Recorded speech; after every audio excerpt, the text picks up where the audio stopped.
បាទជំរាបសួរស្វាគមន៍សាជាថ្មីមកកាន់ Channel បង្រៀនភាសា Java ជាភាសាខ្មែរដែលនៅក្នុងវីដេអូមុនហ្នឹងខ្ញុំបានបង្ហាញអំពីចំណុចមួយចំនួនដែល Java វា recommend ឲ្យយើងក្នុងការប្រើប្រាស់នៅការដាក់ឈ្មោះឲ្យ variable ក៏ដូចជាការដាក់ឈ្មោះទៅឲ្យ class ការ rename class ក៏ដូចជាការដាក់ឈ្មោះទៅឲ្យ method របស់យើងដែលវាមានលក្ខណៈ standard ទៅតាមអ្វីដែលកំណត់ទុកនៅក្នុងភាសា Java អញ្ចឹងនៅក្នុងវីដេអូបន្ទាប់នេះខ្ញុំនឹងបង្ហាញអំពីអ្វីទៅជា modifier នៅក្នុងភាសា Java គឺ modifier វាមានដូចទៅនឹងភាសាដទៃទៀតដែរដូចជា C# ដូចជា C++ ដែរនៅក្នុងនេះផងដែរគឺភាសា Java វាបានបែងចែកនៅពពួក modifier របស់វាជាពីរក្រុមដែលទី1ហ្នឹងគឺពពួក access modifier មានដូចជា default ហើយ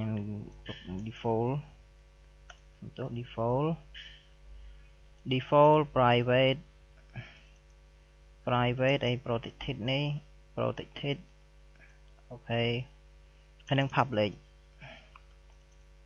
អូខេដែលខ្ញុំនឹងធ្វើការបង្ហាញមួយតែម្ដងហើយទី2នោះគឺពពួក none access modifier អូខេពួក none access modifier មានដូចជាពពួក final ហើយ abstract ហើយមួយទៀតនោះគឺ straight sp អូខេខ្ញុំនឹងបង្ហាញមួយតើអ្វីទៅជា default ហើយ private public protected នេះនៅពេលដែលយើងធ្វើការបង្កើត class ដំបូងគឺយើងនឹងឃើញ generate នៅ public នេះដើម្បីឲ្យវាទៅជា default គឺយើងគ្រាន់តែធ្វើការលុបនៅ protected នេះចោលpublic នេះចោលនោះ class របស់យើងនឹងក្លាយទៅជា default ដោយស្វ័យប្រវត្តិនឹងមាន access modifier នេះជា default ដោយស្វ័យប្រវត្តិ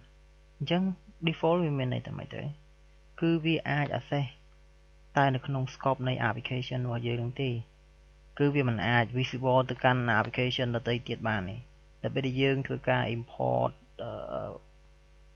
project របស់យើងទៅកាន់ project មួយទៀតអញ្ចឹង class ហ្នឹងប្រកាសជាមិនអាចប្រើប្រាស់បាននោះទេ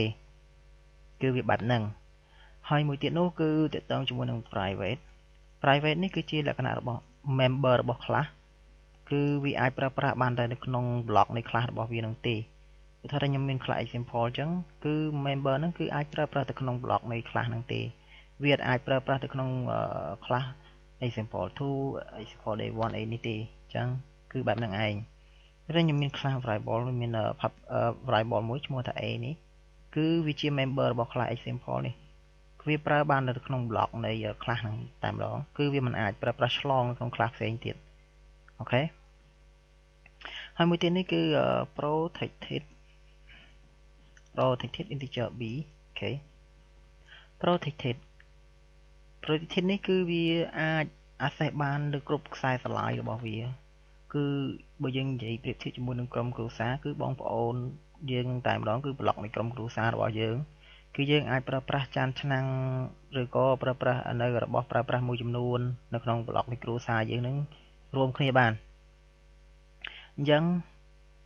ដែលយើងប្រៀបធៀបជាមួយនឹងនៅក្នុងភាសានេះយើងឃើញ package នេះប្រៀបដូចជាគ្រួសារយើងចឹងហើយនេះជា member នៅក្នុង package នេះចឹងអញ្ចឹង variable ហ្នឹងគឺយើងអាច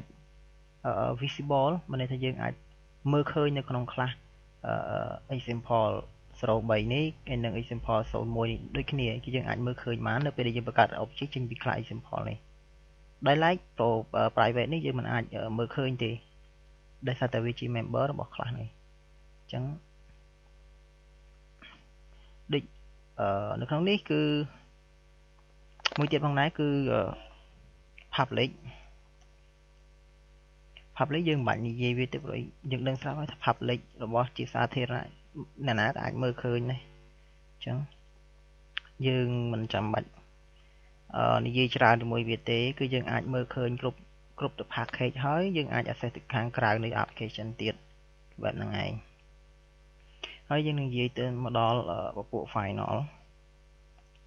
ពពួក none access modifier នេះក៏ពពួក final នេះគឺច្រើនកំណត់តម្លៃ fix ឲ្យទៅ កំណត់តម្លៃចុងក្រោយដែលมันមានការផ្ដល់តម្លៃបន្តទៀតណាមួយនោះទេទៅឲ្យ variable ណាមួយតែខ្ញុំមាន integer ណាំនេះខ្ញុំ assign តម្លៃឲ្យវា200យើងនៅពេលយើងប្រើប្រាស់យើងមិនអាចធ្វើការកែប្រែតម្លៃវាទេព្រោះ final មានន័យថាកំណត់បញ្ចប់តែម្ដងគឺមិនឲ្យមានការកែប្រែទៅលើតម្លៃ variable ឈ្មោះណាំនេះទេអូខេហើយមួយទៀតនេះគឺ abstract គឺ abstract នេះគឺជាច្រើនតែប្រើជាមួយនឹងពពួក abstract ខ្លះដែលប្រើប្រាស់ជាមួយនឹង abstract method សម្រាប់ធ្វើការ implement បន្ទាប់នៅពេលដែលមាន sub class ធ្វើការ implement extend ចេញពីវាអញ្ចឹងគឺច្រើនប្រើជាមួយabstract class អូខេ abstract class និយាយយ៉ាងមកអូខេនិយាយយ៉ាងមកអូខេគេច្រើនតែប្រើវា public abstract method name string hello អូខេគឺបែបហ្នឹងឯងគឺវានឹងធ្វើការsorry what dh type folder file អូខេច្រឡំណាខ្លះ public sorry because you use abstract អូខេពីព្រោះយើងនៅក្នុង block នេះតែមួយគឺនៅក្នុង block អូខេអញ្ចឹងគេច្រើនតែប្រើវាជាមួយនឹង abstract class ក៏ដូចជា abstract method ដើម្បីធ្វើការ implement បន្ទាប់នៅក្នុង sub class ដែលធ្វើការ extend ចេញពីវាហើយមួយទៀតនេះគឺជាពួក strict m នេះគឺ strict sp នេះគឺពួក floating point sp នេះគឺ floating point នេះគឺ floating point ដោយសារតែ HRNG ចាំបាច់ប្រើប្រាស់អាហ្នឹង modifier គឺដើម្បី make sure ថាតើការគណនានៅពពួក floating point ហ្នឹងវាមានតម្លៃដូចគ្នាទាំងអស់ទៅលើពួកគ្រប់ platform ទាំងអស់អញ្ចឹងជួនកាល platform នេះវាមាន hardware ការគណនាខុសគ្នារបៀបខុសគ្នាវាលៀងខុសគ្នាបន្តិចអញ្ចឹងដល់ពេលដែលយើងប្រើប្រាស់នៅ STS ហ្នឹង CSP ហ្នឹងគឺវានឹងធ្វើការឲ្យការគណនាហ្នឹងគឺវាមានតម្លៃដូចគ្នាទាំងអស់ទៅគ្រប់ platform ទាំងអស់គឺវាមានន័យបែបហ្នឹងអញ្ចឹងក្នុងការប្រើប្រាស់ strict ហ្នឹងគឺវាមានstrict SP ហ្នឹងគឺវាមានការ rule វាមួយចំនួនដែលនៅក្នុងហ្នឹងគឺគេយើងអាចប្រើប្រាស់ធ្វើជា modifier របស់ class ដែរគេយើងគាត់ strict SP class name នេះអូខេនៅពេលដែលយើងធ្វើបែបនេះនៅពេលដែលយើងបង្កើតបែបហ្នឹងដែលមាន modifier ជា CSP ហ្នឹងគឺវានឹងកំណត់តម្លៃឲ្យ class ហ្នឹងគឺជាពពួក floating point តែម្ដងអូខេគឺវាធ្វើការបានតែជាមួយពពួក floating point ឯងគឺនេះកតុយនេះ floating point SP នេះគឺ floating point គឺវាធ្វើការតែជាមួយពពួក floating point ឯ double នេះទេព្រោះអីការគណនាវាគឺវាមានភាពលៀងទៅតាមពពួក hardware អញ្ចឹងវាធ្វើបែបនេះដើម្បីឲ្យ make sure ថាការគណនារបស់ពពួក floating point ហ្នឹងគឺវាមានតម្លៃដូចគ្នាទៅគ្រប់ platform ទាំងអស់ចា៎ហើយនៅក្នុងនេះគឺយើងអាចប្រើប្រាស់នៅ modifier បែបហ្នឹងជាមួយនឹង method បានដែរថា integer f អូខេ integer a integer b អូខេគឺបែបហ្នឹងបាន return អូខេគឺយើងអាចធ្វើការបែបហ្នឹងបានហើយ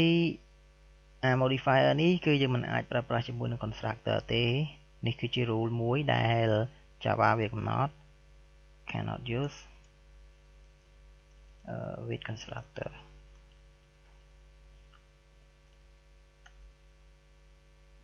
what is done with the constructor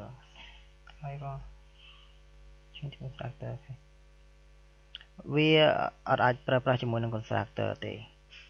constructor គឺវាមិនអនុញ្ញាតតែម្ដងហើយមួយទៀតនោះគឺ interface interface name yes អូខេ interface នេះគឺយើងអាចប្រើប្រាស់បានដែរគឺយើងធ្វើការប្រើប្រាស់asset modifier បែបហ្នឹងបានដែរ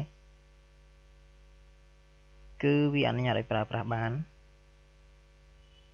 គឺវាមានន័យដូចទៅជាមួយនឹង class ឲ្យដែរទេហើយបើសិនជាយើងប្រើប្រាស់នៅ method គឺ double គឺចំណាំថាគឺវាធ្វើការជាមួយនឹងពួក double សំទោសគឺ double ទេគឺវាធ្វើការជាមួយនឹងពួក double អញ្ចឹង method របស់វា method name ខ្ញុំដាក់ method name ហ្នឹងទៅ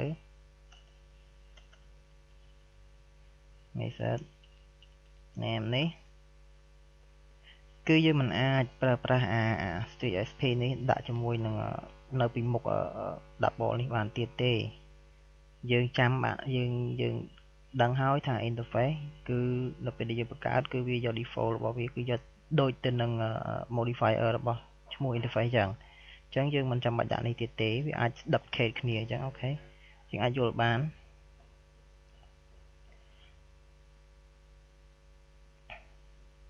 នៅក្នុងចំណុចនេះខ្ញុំដូចជាអស់ហើយបើសិនជាមានចម្ងល់ក៏ដូចជាចំណុចខ្វះខាតអីឬក៏មានចំណុចអីបន្ថែមអីអ្នកទាំងអស់គ្នាអាច comment ដាក់ក្រៅនឹងមក comment ក្រៅនឹងមកដើម្បីធ្វើការកែលម្អគ្នាព្រោះអីគ្មាននរណាម្នាក់ចេះទាំងអស់ទេអញ្ចឹងជួយកែលម្អគ្នាទៅដើម្បីឲ្យមានភាពកាន់តែល្អអញ្ចឹងណាអរគុណច្រើន